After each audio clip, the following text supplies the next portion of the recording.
And so when I saw this, I thought, this isn't about content. And I had this vision that when you're at some hot springs, and in the US it would be Yellowstone National Park, you see a geyser. And it can be this incredible, we all know what geyser, does that translate? Steam coming up out of the earth.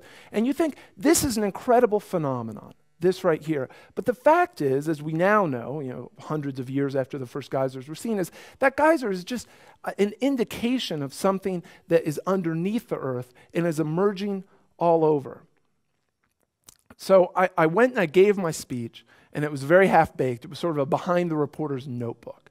And I basically just talked about these ideas I was working on and essentially just said, I don't know what this is, but I know it's going to be really big.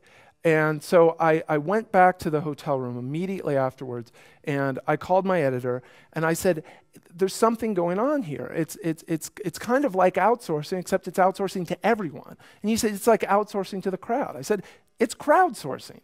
And we knew that word and that the idea that we were onto something. We brought it to the other editors at Wired.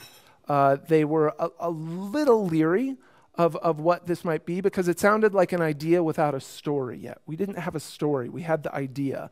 And so they gave me the green light, and I spent the next 3 months trying to find other examples that were outside of media and entertainment.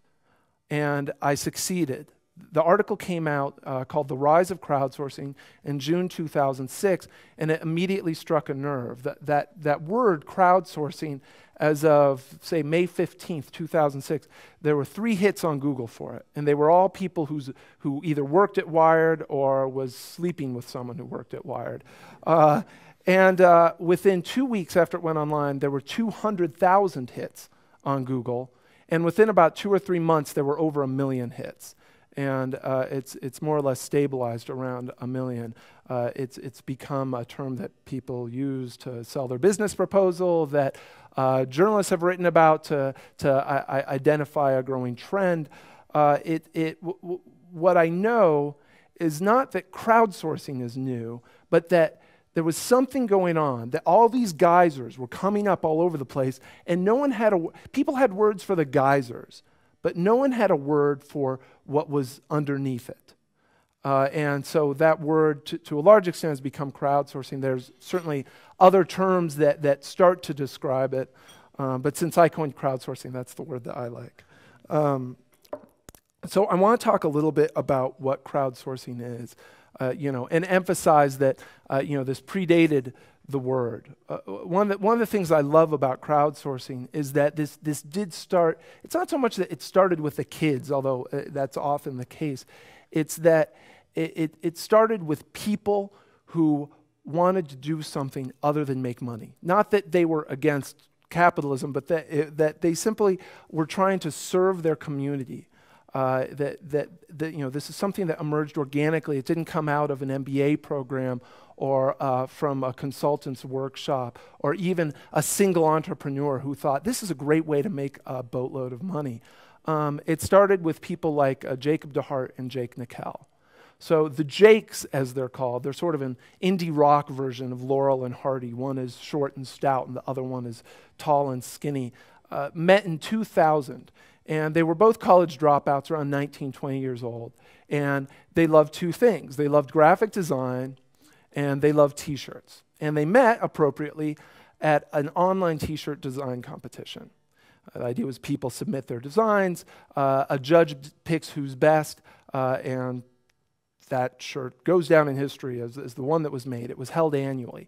Since they both lived in Chicago, the Jakes met up over beer and said, why is this once a year? Why not, we know how to make a website. Let's just throw up a website and have this competition all the time.